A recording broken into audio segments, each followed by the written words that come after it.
Vamos a iniciar la cuarta parte de nuestro ejercicio de actualización SARLAF y vamos a continuar con los procedimientos del SARLAF que hacen parte de los elementos que ya hemos descrito en los apartados anteriores. Y vamos a hablar en este momento de la importancia del conocimiento del mercado. Ya hemos dicho en otros momentos lo importante que es para estas entidades el conocimiento en primera instancia del mercado interno, de las características de los asociados y ahora también del mercado externo, con el fin no solo de evitar el riesgo de lavado de activos y financiación del terrorismo, sino también conocer las nuevas tendencias de servicio que cada vez se vuelven más importantes, que cada vez son más agresivas, que cada vez nos deben orientar a satisfacer necesidades, desde luego, financieras de los asociados, pero también poner de presente las ventajas que tenemos en lo que respecta a la función social y a la función solidaria. Las organizaciones solidarias como la nuestra deben diseñar y poner en práctica metodologías y procedimientos que les permitan alcanzar un conocimiento apropiado del mercado correspondiente a cada uno de los productos o servicios que ofrecemos, teniendo en cuenta cada uno de los factores de riesgo para así determinar las características usuales de las transacciones que desarrollan los asociados y poder compararlas con las transacciones que realicen quienes negocien con estos productos o servicios. Entonces aquí pues tenemos que volver a hacer referencia al conocimiento del asociado, al conocimiento de sus prácticas, el origen de los fondos, los montos de las transacciones, la coherencia entre el origen y el monto, para poder determinar en todo momento lo que son las operaciones usuales de nuestros asociados. El mercado actual. ¿Cómo se comporta ese mercado actual para en el futuro, en los mecanismos de prevención y control del SARLAF, poder determinar, poder deducir cuáles son operaciones inusuales y sospechosas? Volviendo a conocimiento del mercado, este procedimiento se desarrolla teniendo en cuenta el mercado objetivo, las políticas de mercadeo de cada organización, la planeación estratégica y el tipo de riesgo que la organización solidaria está dispuesta a asumir de acuerdo con su apetito de riesgo. Todos estos elementos que hemos conversado en esta actualización y que son de suma importancia para la organización. Políticas de todo orden, políticas financieras, políticas de riesgo, política de servicio, y aquí está hablando de políticas de mercadeo. Planeación estratégica, en la que hemos insistido muchísimas veces, la importancia de tener un plan estratégico consolidado para la organización. Los tipos de riesgo, todo el ejercicio que tiene que hacer el comité de riesgos alrededor de estas temáticas y la definición de límites de exposición, del apetito de riesgo de cada uno de los riesgos que tiene la organización y cómo cuidamos, prevenimos, controlamos en el desarrollo de la gestión permanente. En ese sentido, entonces, es muy importante verificar que existen unos instrumentos dentro de estos elementos, dentro de estos procedimientos de prevención del SARLAF, para que los mecanismos adoptados por las entidades solidarias operen de manera efectiva, eficiente y oportuna. El SARLAF debe contar por lo menos con los siguientes instrumentos. Muchos de ellos ya los hemos mencionado. Las señales de alerta, un sistema robusto, un sistema organizado que me permita establecer señales sobre las transacciones, sobre el uso de los asociados, los depósitos de ahorro, los créditos desembolsados, los prepagos de crédito, el manejo de los convenios, el uso de los seguros. O sea, un sistema robusto de conocimiento transaccional del asociado. La segmentación de los factores de riesgo, que ya habíamos definido como asociados, proveedores, mercados, sitios donde opera la entidad. El seguimiento de todas las operaciones que hace y la consolidación electrónica de operaciones, donde necesitamos, insisto, un software robusto que nos permita no solo una operación del día a día, sino tener todos estos instrumentos, todas estas señales, todo este sistema de información para tomar las decisiones y para hacer gestión en materia de prevención de riesgos. Entonces, ahí es donde uno puede analizar a la luz de la normatividad, a la luz de los requerimientos de la superintendencia, cómo estas entidades, especialmente de primer nivel de supervisión, especialmente de categoría plena, necesitan, requieren, no una persona que haga algunas tareas en términos de riesgos, necesita toda una unidad o por lo menos un director y un oficial de cumplimiento que tengan la capacidad de gestionar la integralidad de los riesgos, que tengan la capacidad de gestionar la prevención y el control y el buen cuidado de la organización, donde además, como ya lo hemos dicho, de proteger los riesgos fundamentales, también estamos protegiendo, por ejemplo, la reputación de la empresa o estamos protegiendo o previniendo que la entidad incurra en fallas. Vamos a entrar a hablar de la documentación mínima que debe tener nuestro manual de procedimientos del SARLAF. Dice la actualización de la circular que nuestro manual de procedimientos, que debe estar en constante revisión, en constante actualización, debe contemplar por lo menos, aquí están los elementos y parte de las etapas que ya hemos verificado a lo largo de la actualización. Debe contemplar las políticas para la administración del riesgo, las mías, las del fondo, no las de otra entidad, no la copia de otro manual, no, las nuestras, las propias. Las metodologías para segmentar, identificar, medir, controlar el riesgo de lavado de activos y financiación del terrorismo. Metodologías de segmentación. Esto aplica especialmente para el SARLAF, pero si tuviéramos desarrolladas ya estas metodologías, todos estos procedimientos de segmentación, nos servirían totalmente en el ejercicio del estudio de mercado y hasta para la propuesta de portafolio, de mejoramiento, de perfeccionamiento del portafolio de servicios de la entidad.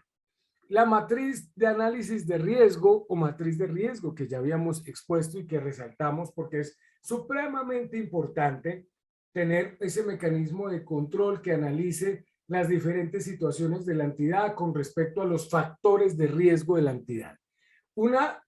correcta estructura organizacional, la que necesitamos, no la que amerita el ahorro de recursos, no la estructura que amerita unos bajos salarios o unos compromisos mínimos para atender personal. No, la que necesita la empresa. ¿Cuál es la estructura organizacional que el volumen, el número de operaciones, el valor del activo, el valor de la cartera, el número de asociados amerita el Fondo de la Energía?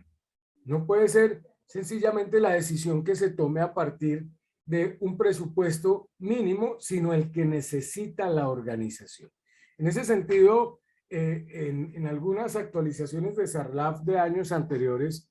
se decía, por ejemplo,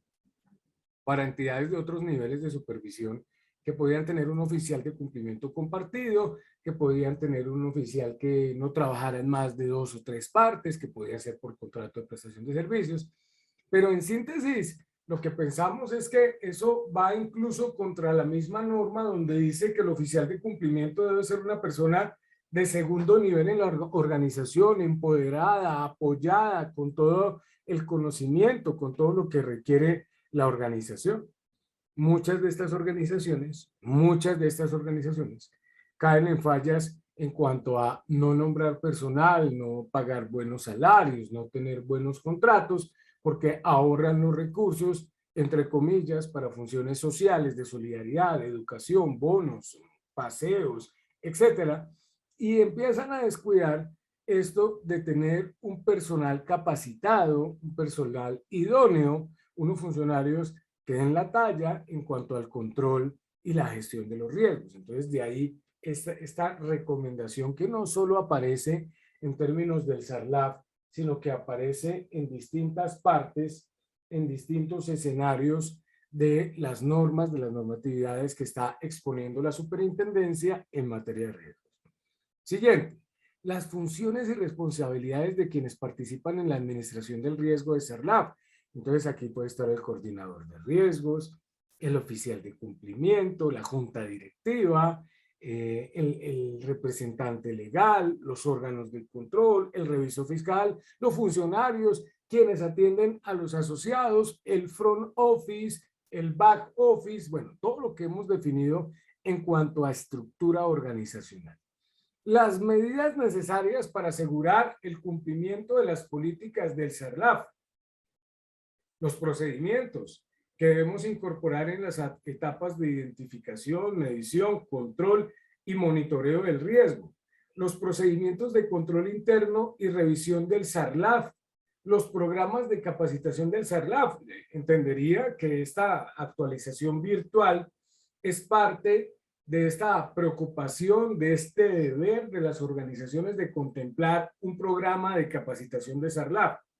Los procedimientos establecidos en ese numeral que menciona la norma, que tienen que ver con los procedimientos no solo de identificación, medición, control y monitoreo, sino todo lo que tiene que ver con el mercado, con el conocimiento del asociado, con los reportes, bueno, todo lo que tiene que ver con tener un SARLAF, un mecanismo de prevención y control en marcha, funcionando. Siguiente, los documentos y registros que evidencian la operación efectiva del SARLAF, cómo estamos haciendo la medición, cómo hemos actualizado datos, cómo hemos pedido soporte a las operaciones que no están dentro del usual,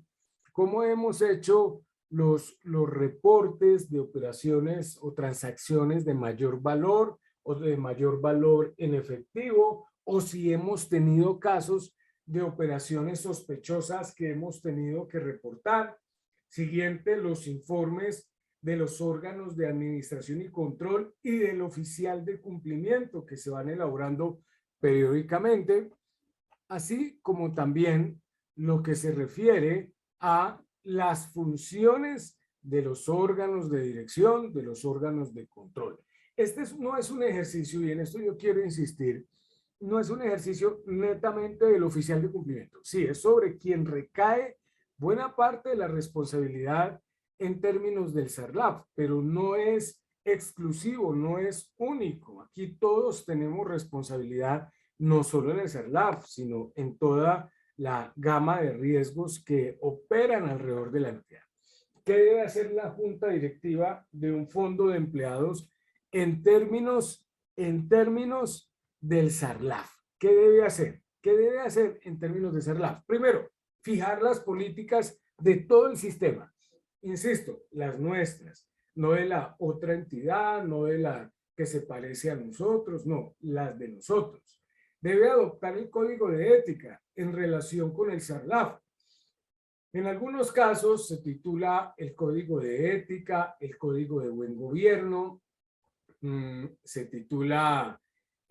código de buen gobierno corporativo. Lo importante es que sí, parta de una estructura, parta de una redacción, parta de un documento escrito, pero que se lleve a la acción. Hemos sido insistentes desde la unidad de educación de GESI en distintas unidades de educación de la necesidad de tener todos estos documentos en la planeación estratégica, el PCM, la actualización de los manuales, los reglamentos, el código de ética y buen gobierno o buen gobierno y ética, pero que no se queden solo en documentos, sino que pasen a la acción,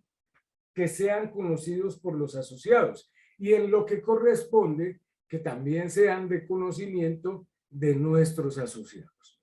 Debe la Junta Directiva aprobar el manual de procedimientos y las actualizaciones que vaya teniendo, como por ejemplo las que surgen de este título quinto de la Circular Básica Jurídica de diciembre de 2020. Debe la Junta Directiva designar el oficial de cumplimiento y su respectivo suplente. Al respecto de esta asignación del oficial de cumplimiento y su suplente, es importante mencionar que tiene que ser una persona idónea para el cargo, que cumpla los requerimientos que vamos a ver ahora en unos momentos y que, como lo hemos mencionado muchísimas veces, esté empoderada dentro de la organización, así que tenga todo el respaldo de la organización. Ahí tengo el caso de una cooperativa que